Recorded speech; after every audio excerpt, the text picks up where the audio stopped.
Welcome in, everyone. We are going to talk about playing bold. And I know everyone here should be an adult, at least over the age of 18, but we're going to talk about spiritually what playing actually is, what it is not. Then I'm going to go into how play is actually occurring and what's the spiritual significance of it. I'm then going to give you three things that pretty much are trying to attack your play, the spiritual aspect of what play actually is. And I know this is many people already clicked off, and I understand if you're here, you're in for a treat. I promise you. I'm also going to give you a solution, a practical, a powerful, practical solution tied to spiritual alignment, okay, on how to basically protect your play. So first and foremost, of course, everybody, you know that I have resources and they are down in the description. I am creating memberships. So if you think that, my one-on-one coaching is just too much money, that's okay. I have memberships where you can still get guidance from me. There's different levels, and there's going to be different, levels of, services and products that are in there, like discounts and stuff like that. So check them out, or just be ready, because that's coming down the pipeline. But let's get started. So what is play? What is play? You'll be shocked, but the word play actually, it means to frolic. It means to frolic, to move in an energetic manner. Play. Play itself, many people think is only designated for children. Okay, the Bible itself says, unless you are like little children, you will not enter through into the gates of heaven. Okay, unless you are like little children, or unless you become like little children, you will not enter the kingdom of heaven. That's Matthew 18:3. This is significant. Okay. So unless you're not like little children, so become childlike, then you can enter the kingdom of heaven. What is childlike? Well, childlike is not childish. Childish is when you cling. Childish is when you don't trust anything. Childish is when you have to know anything before you think that you love a thing. Childlike is when you love everything on contact. And childlike is actually very dangerous to the world, to modern society. It creates very useless human beings, and I get it. So you should be useful, right? You should be able to serve people. To serve people, you have to be useful. You have to have knowledge. You have to have reason. You have to have the ability to be serious sometimes. So being childlike is when you can play. There's a link between curiosity, play, and love. And trust, excuse me. There's a link between curiosity, play, trust, and love. Curiosity, play, trust, and love. But what is play spiritually? Play is creativity in motion. And what is creativity? Creativity is the thing that God used to bring everything from nothing into everything. Okay, from nothing into now what we call existence. Now what we call, our reality. It's called creativity. Okay. In the beginning, God created. The word created is past tense for create. So if I created something, that means I had to create something. Okay. But to create something, I have to be creative. I'm not just playing with words, like this is the actual thing.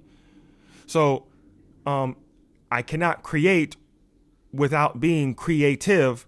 But in order to do that, in order to be creative, you need to be curious. And curiosity killed the cat only because curiosity trusts everything. This is why 2-year-olds get in trouble. They fall in love with electrical outlets. They fall in love with hot plates. They fall in love with sharp objects. They fall in love with the edge of the couch. You know, this is why curiosity killed the cat, because everything at contact, you fall in love with. This is creativity in motion. It's play. But many people think or heard the phrase, let's play this game. You cannot play a game. A game is never playful. A game is never playful. That is the opposite, or it's not the opposite, but that is not the same thing. Just because you might laugh and you might experience a win, you might experience victory here and there. That's not play. That's a game. All games are rivals. You need a rival. So in chess, even though emotions might be low, you have a rival. You have an enemy. Okay. Just because, if you play basketball, you might love your opponent, but you still have an opponent. Game, to be in a game, it means you are put in rivalry with. Okay, that's what a game is, to be in rival with something or somebody else. Play is all by yourself. It's extremely rare that you are in play, experiencing play with any other human. Usually play is a solo adventure. Now, play, curiosity, creativity, all of that is connected. Okay, all of that is connected. But play is not a game. All games have the potential of violence. Okay, all play has the potential of violence. Why? Because there's competition. There's no competition in play. There's a rival in games. There's no rival in play. When you are just frolicking, dancing, singing, reciting your favorite poem, drawing, whatever type of play that you are engaged in, there's no competition. There's nothing else.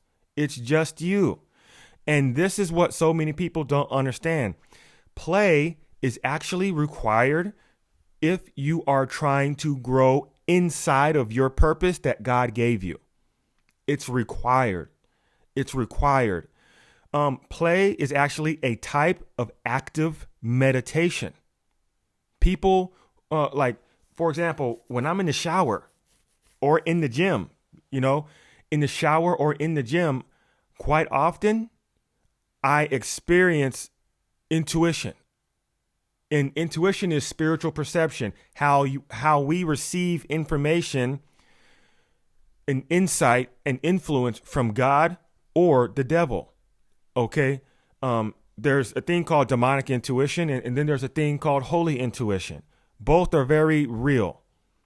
Okay. Both are very real. We receive information, influence, inspiration from God and also the devil. When an old lady is passing you in the street, have you ever thought to run her over? Or the thought come to your mind and say, just run her over? I know it has for me, but I've never ran anybody over. I never will, intentionally, that is. But there's this thought, this image of running her over is presented. What is that? You might be a great person. You might be a pastor. You might be somebody who's never even killed a bug. And all of a sudden you get this image to run an old lady over. That is called demonic intuition. Demons are always trying to attack us. Or not always, but they oftentimes are trying to attack us, and through various means, and I won't get into that. But when you are in play, you receive intuition. Okay, you are able to talk to God. When you are in play, you are also able to talk to the devil as well, and other demons. Okay. So if you are a business owner, play is required. If you're in your business operating in your purpose, if your business is in your purpose, play is required. Okay. Play is required. Play is the center of you spinning in circles. Okay, it's the center of the flower that is blossoming. Okay, it's the center of nothingness, but there's a little electric spark there. It's the Big Bang for science, heads. It's the center of everything. Play. It's the rhythm. It's the rhythm that have birthed all rhythm. Play. It's play. Okay. It's that energetic push to create symmetry. Play. Okay.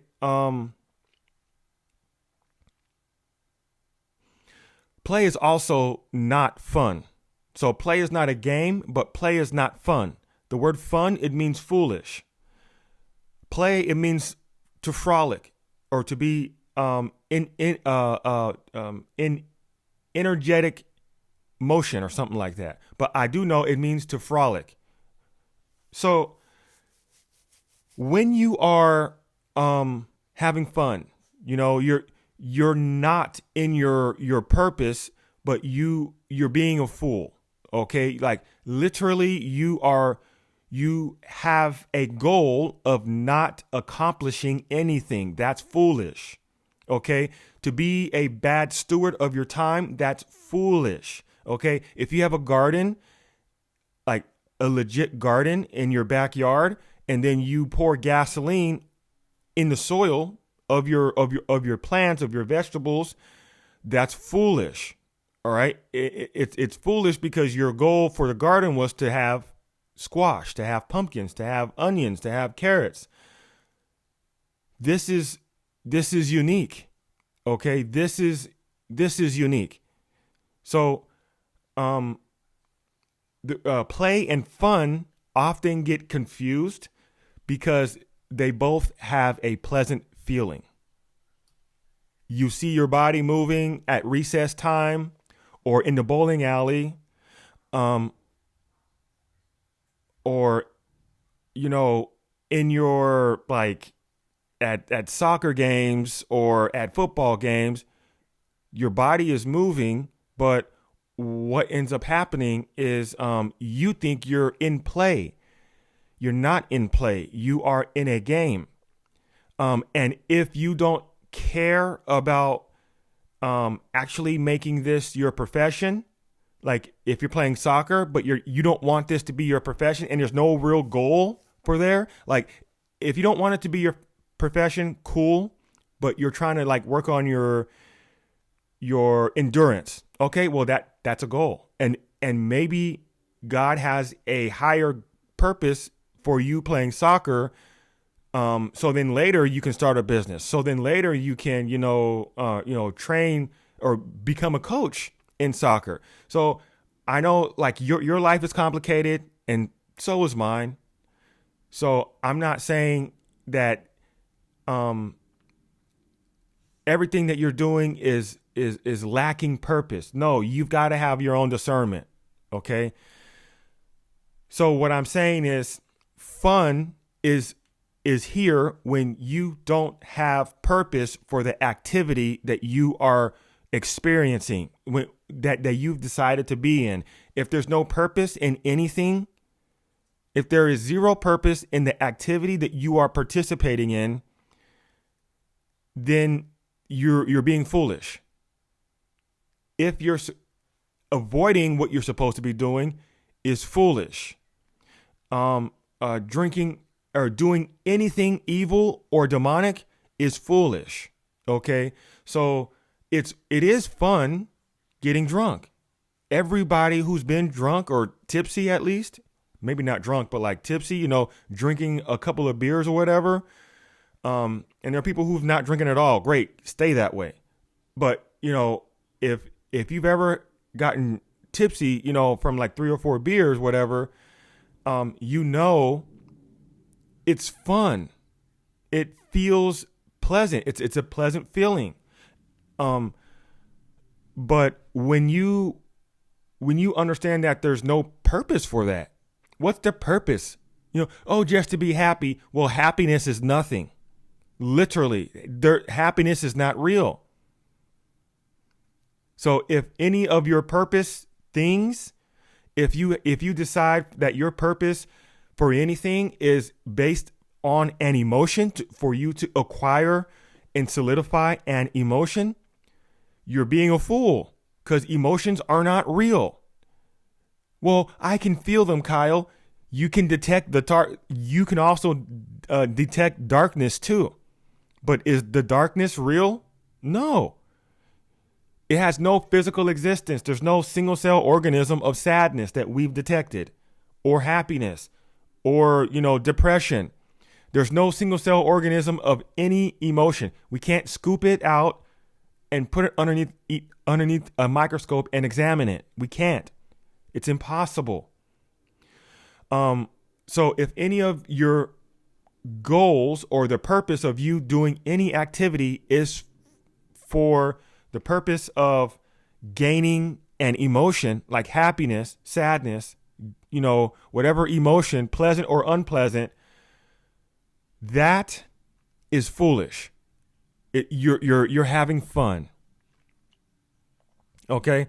And even in negative feeling emotions, let's say somebody slapped you and now you want to ball your fist up and fight them to get revenge. Okay? Revenge is an emotion. Okay? Yeah, it is an emotion. And revenge is fun. When you are in the act of getting revenge, it is fun. Now, you might not like the person that you are getting revenge on. If you can like get your slap in or get your lick in, as people, in the hood say, get your lick back. It's fun doing it. You might hate the person, but it's you being a fool. Okay. So fun is not a game, and fun is also, play is not a game, and play is also not fun. Play and fun are not the same thing. Play and a game are not the same thing. Okay. I hope I explained that well enough. Okay.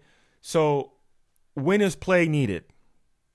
Play is needed when you are building your portion of God's kingdom. The portion of infinity that God bestowed on you called life. Okay, life is the space that God gave you so that you can build the portion of infinity, of abundance. Okay. And why is that true? Well, life itself, the etymology of the word life means spiritual existence imparted by God. So if you are here, you have life. God gave you that.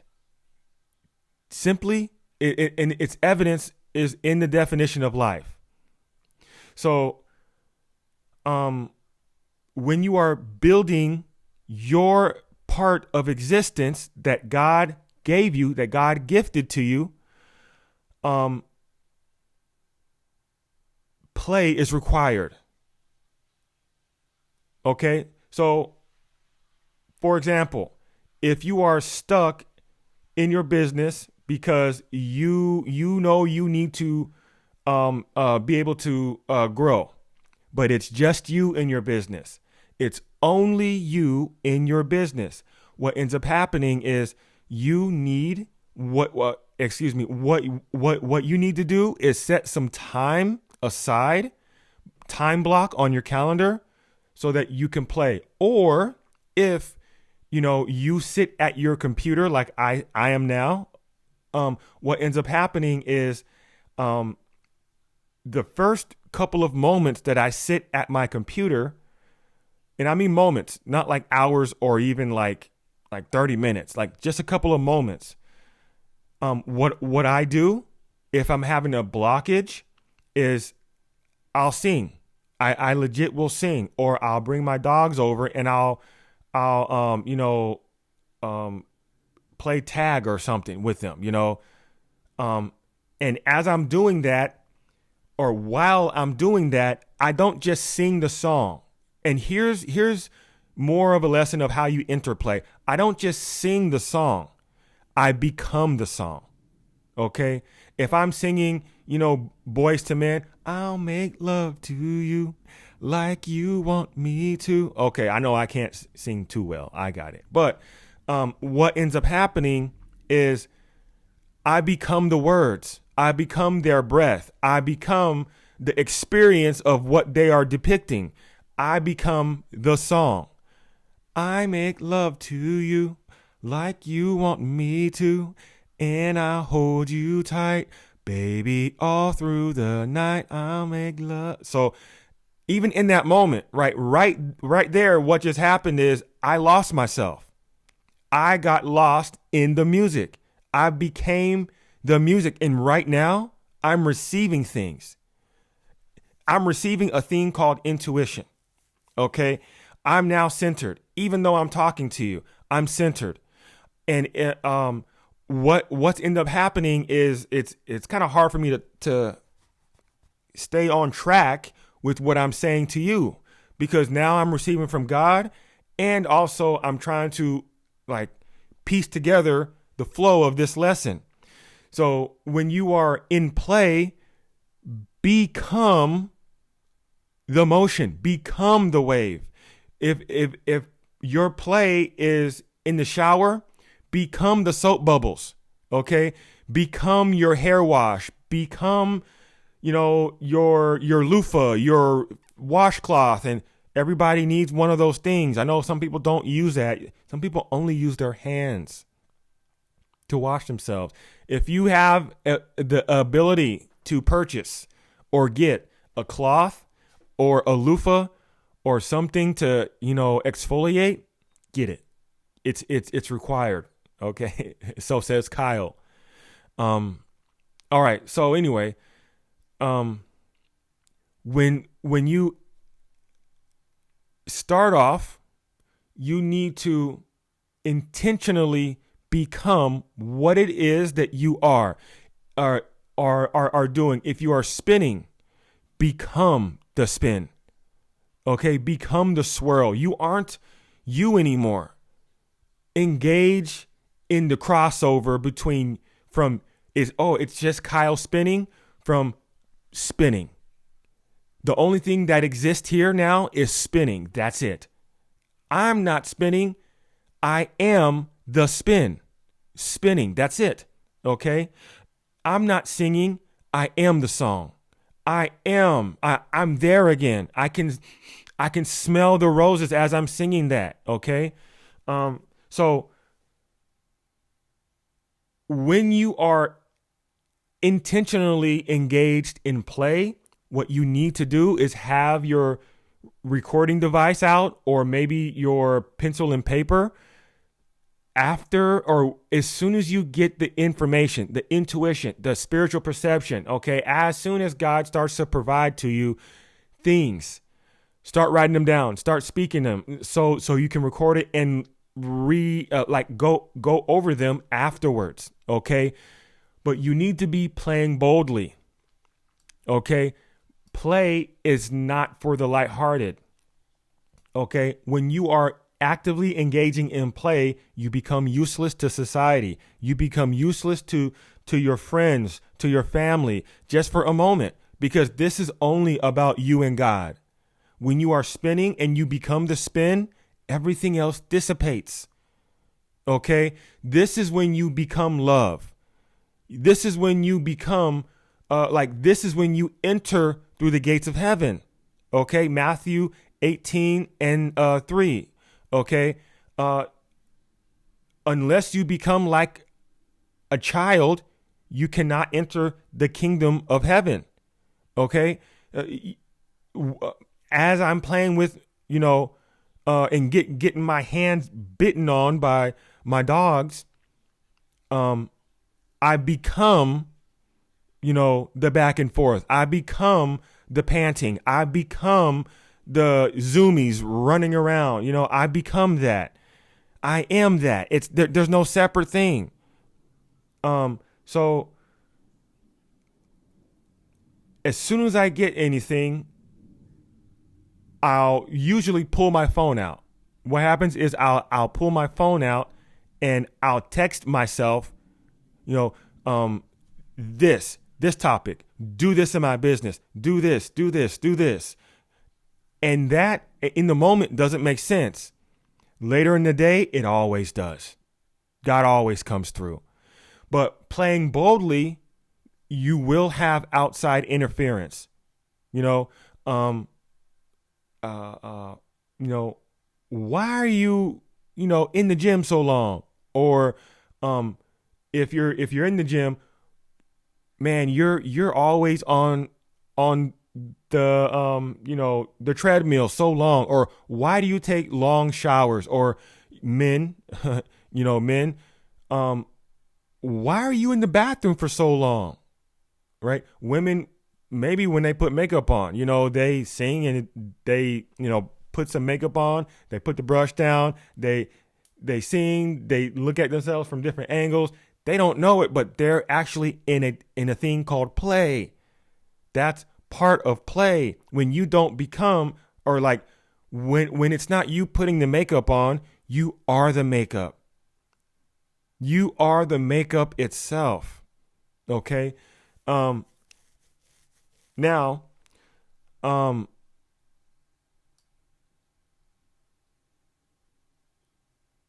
if you're a business owner, don't think that you are outside of what play is. Okay? And there are three things or three ways that your play is attacked. Two evil. Well, all three of them are evil. Excuse me. I take that back. Two of them are evil. One is just overused. It's oversaturated. Okay. One demon, one evil spirit, and one thing that's oversaturated. So three things that attack your play. And afterwards, I'll give you a solution on how to get realigned and enter that active meditation. Okay. Number one, or the first reason why or how your play is attacked is the seriousness of modern society. Okay. Play is not serious at all. It's not a serious thing. Okay. Today's world confuses seriousness with strength. You were taught to suppress wonder and label it and label play as childish. Play is not foolishness, okay? It's how your spirit moves with God. Jesus said, only the childlike may enter the kingdom. This means play is spiritual access. The Bible is literally telling us that. Play is spiritual access. The moment you trade it for constant pressure to perform, your creativity dries up. Seriousness becomes a spiritual trap. Okay. Number 2, irrational competition. Okay. This is fueled by a demon called Leviathan. And if you don't know, Leviathan is a demon that rules over envy and also pride. But we're going to talk about the envy portion of what Leviathan rules over. Okay. Leviathan wraps play into performance. Okay. So suddenly your joy becomes a contest. You measure your voice, your art, your freedom against someone else's applause.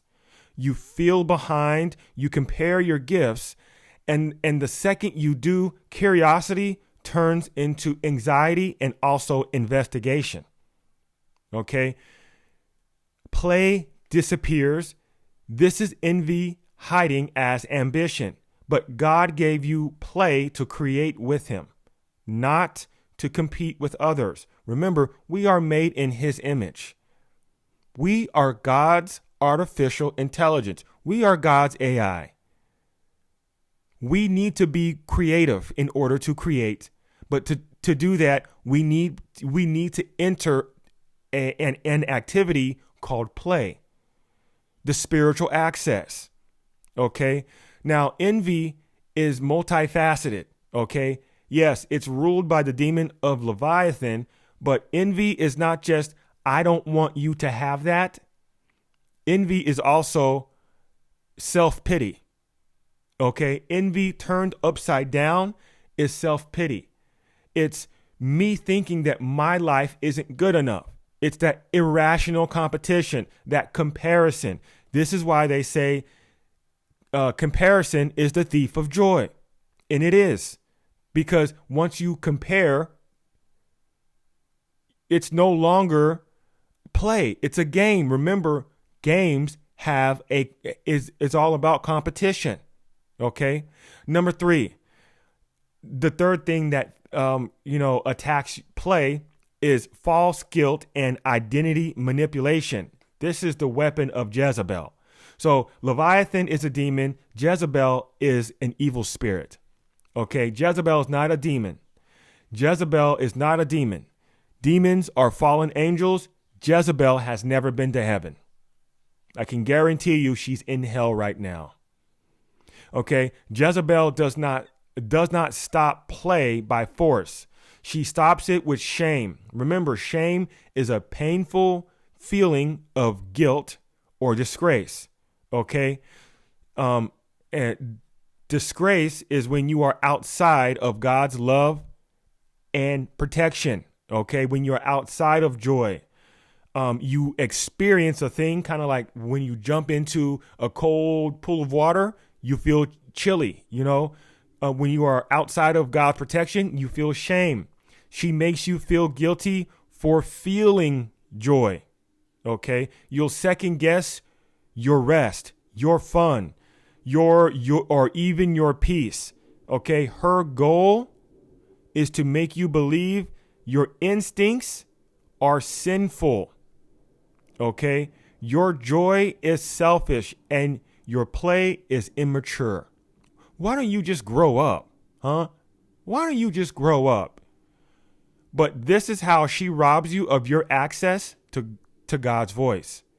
Because he speaks clearest when you are most free. When you are in play, engaged in play, emotions cannot exist.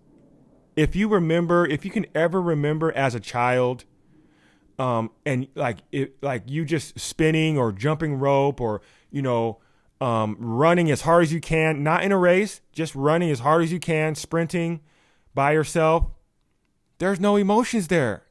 When you are becoming the makeup, there's no emotions. When you are becoming the soap bubbles, there are no emotions. When you are playing with your dogs, there's no emotions.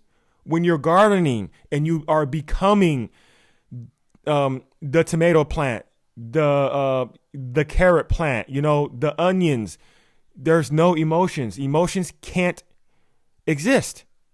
Okay. So those are the three ways that your play is attacked.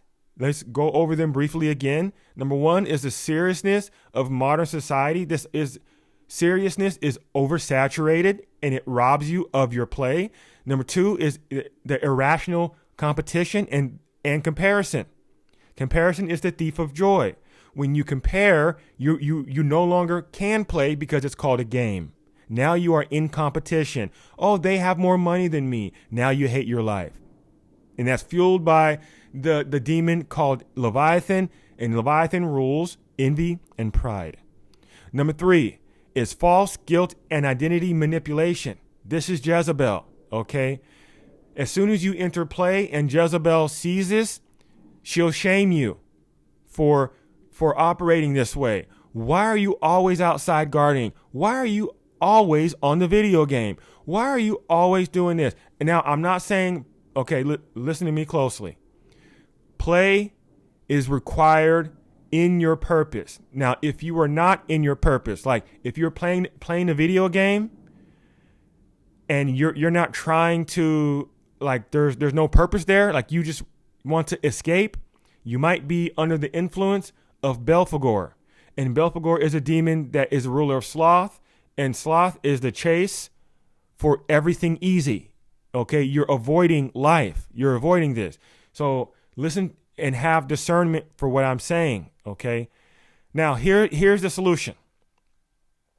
Okay, practice intentional play in worship. True play is spiritual. It reconnects you to your instincts and opens the gate for revelation. So here's the solution. Set time aside to play without pressure. Dance, sketch, hum, walk in nature, and thank God while you're doing it. Open your mouth and thank God. Open your mouth and thank God. This is not silly. It's war. Joy is your weapon, okay? The enemy cannot remain where praise and play collide. I promise you, when you are praising God, and you are also spinning and also dancing or gardening or in the gym, demons have to flee. They cannot be. Okay? I want everybody to understand this, but first, I just want to say I really love you guys. I hope everybody found this valuable. Okay? I want everybody to know I really sincerely want you to build your portion of the kingdom that God gave you. Okay? I really hope that you guys can solidify that. And if you can solidify that, you then will have a legacy. If you can't, you'll be forgotten in 2 generations. Your name will be only dust in the wind. You'll be a distant star, never to be discovered, drifting in the middle of eternal darkness. I'm pretty sure that's where hell is, in what scientists call space. But let me know, guys, in the comment section, a couple of things. Number one, would you be interested in a membership for like ongoing monthly guidance from me? Of course, it's different tiers, but let me know. And the next thing is, when was the last time you were engaged in actual play? Actual play. You know, literally actual play. Not fun, not a game, but play. Okay? Let me know down in the comment section. Guys, thank you for your attention. Your attention is the most valuable asset in the spirit world. Okay? If you didn't know, now you know.